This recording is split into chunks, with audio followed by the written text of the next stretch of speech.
Ano-ano nga ba ang mga benefits na nakukuha ng mga buntis dito sa bansang New Zealand? Hi mga naga, ako nga pala si Jen at nandito ako ngayon sa New Zealand kasama ang aking asawa na si Mike. Parehas kaming nagtatrabaho at nag-manage ng isang dairy farm. Hi mga langga, good morning! So, aalis tayo ngayon.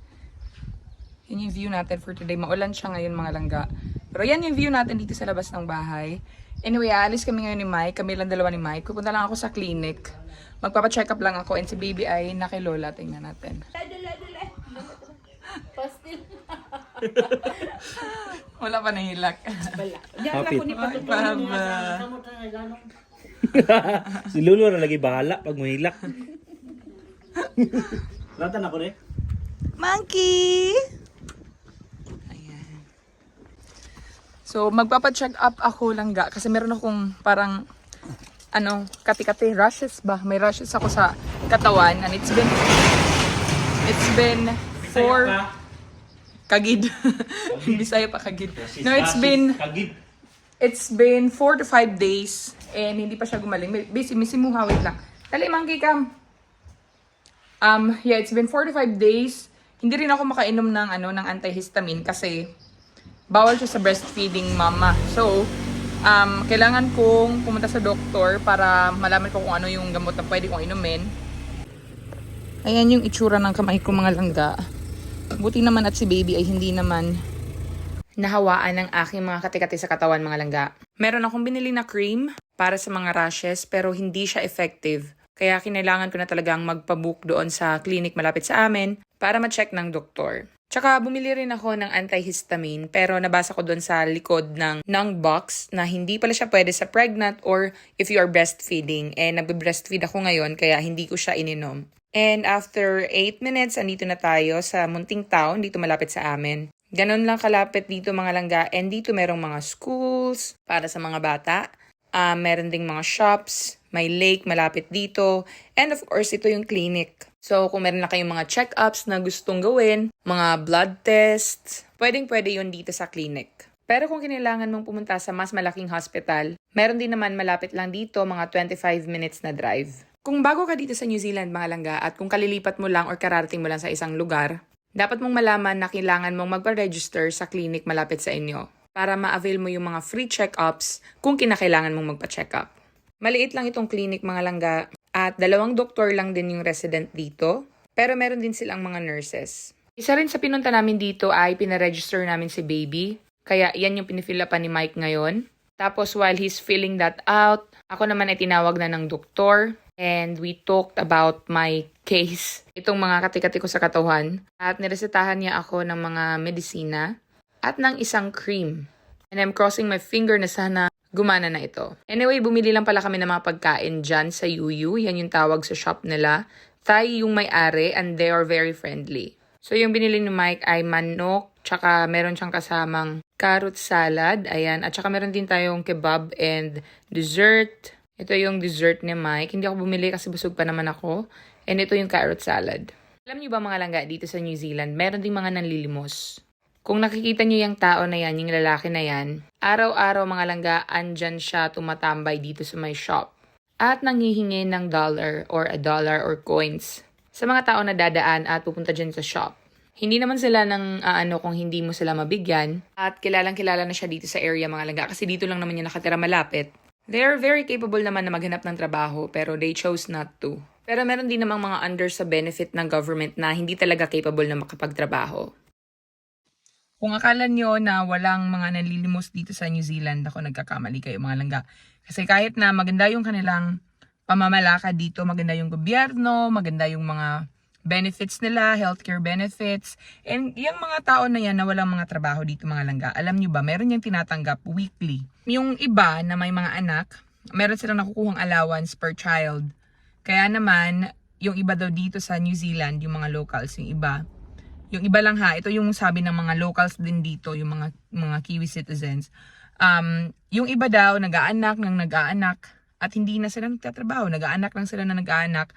Kasi kapag nasa kanila yung bata, meron silang matatanggap na pera from the government every week per child. Kaya naman, ganun yung ginagawa nila. Since napag-uusapan natin ngayon ang mga benefits na nakukuha dito sa New Zealand. Pag-usapan naman natin ang mga benefits ng mga pregnant woman base sa request ng isa nating viewer. Hayaan nyo rin ako mga langga na gamitin yung mga old clips namin dito sa farm kasi hindi ako nakapag-film kanina. So ito na lang yung gagamitin natin. Itong mga benefits na isi-share ko ay base lang sa experience and knowledge ko mga langga.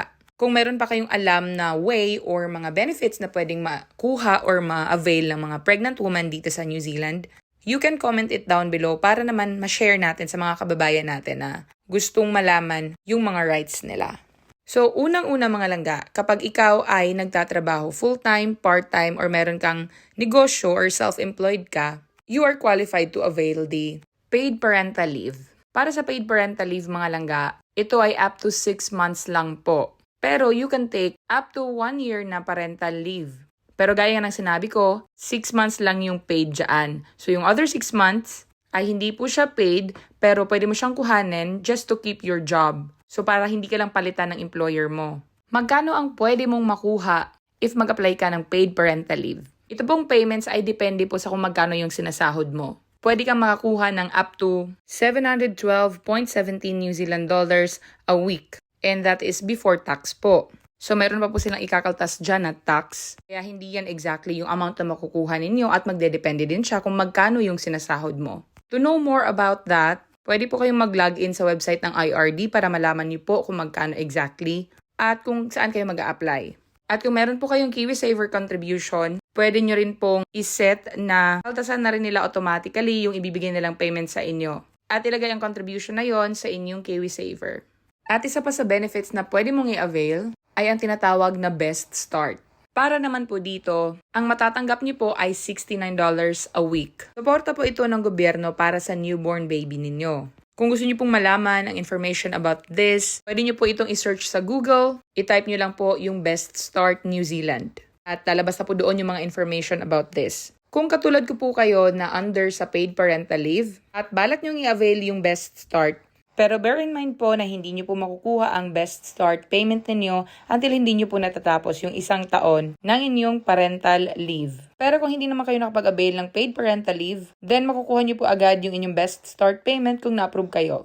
At alam nyo ba na pwede nyo rin po yung i-lump sum? Ibig pong sabihin kung mas gusto ninyo na ma-receive ng isahan lang yung bayad ng Best Start, pwede nyo po yung i-select during sa pag-fill up nyo ng form doon sa website ng Best Start.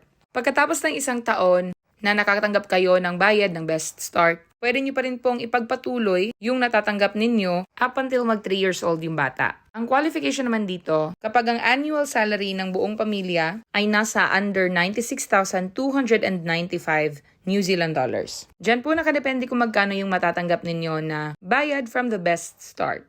Kung hindi naman po kayo employed while pregnant kayo, pwede nyo pong i-research ang work and income na website para malaman niyo po yung mga other benefits na pwede ninyong ma-avail. Marami po silang mga nakalista dito na benefits na pwedeng i-avail kung qualified ka. Katulad na lang ng accommodation supplement na pwedeng tumulong para sa mga tao na nahihirapan magbayad ng kanilang renta. Isa pang example ay ang advance payment of benefit. Natutulungan ka kung meron kang emergency na babayaran na hindi mo kayang mabayaran the other way. At ito pa mga langga, marami pa pong iba at ikaw na po yung bahala na mag-check kung qualified ka po sa mga benefits na ito. Ang masasuggest ko na i-research mo or i-check mo ay itong job seeker support. Itong job seeker support ay para sa mga tao na naghahanap ng trabaho pero hindi makahanap ng trabaho. So, kailangan mong i-prove na naghahanap ka talaga ng trabaho para ma-qualify ka para dito sa benefits na to. Qualified ka rin para dito kung naka-part-time employment ka and you are looking for more job. At kung meron kang health condition or disability na nakaka-apekto sa ability mo na makapagtrabaho, then you are qualified din para dito. Magkano naman ang pwede mong matanggap na support from the government kung a-avail ka ng job seeker support? Well, mga langga, nagdedepende siya sa mga bagay-bagay. Katulad ng kung single ka, kung ilang taon ka na, kung ano yung sitwasyon mo, at yun yung pagbabasehan nila sa kung magkano yung ibibigay nila sa yung suporta. Anyway, mga langga, nilagay ko naman dito sa screen kung magkano yung maaari mong matanggap depende sa sitwasyon mo. Pero if you wanna know more information about that, mga langga, you can check it out sa website ng workandincome.government.nz. Again, lahat ng mga information na ito mga langga ay base lang po sa experience ko at sa knowledge ko. Kaya kung meron pa kayong alam na mga benefits na pwedeng i-avail ng ating mga kapwa buntis, kapwa new moms, pwede nyong i-comment down below mga langga para naman ma-share natin sa mga kababayan natin. Kaya yun lang yung ating video for today mga langga. Maraming salamat for staying, for watching, for listening. Kung bago po kayo dito sa aking page, welcome mga langga. Ako po si Jen at nagva-vlog ako ng daily lifestyle namin dito sa New Zealand as well as yung trabaho namin bilang dairy farmers. At insert ko na rin yung motherhood journey ko.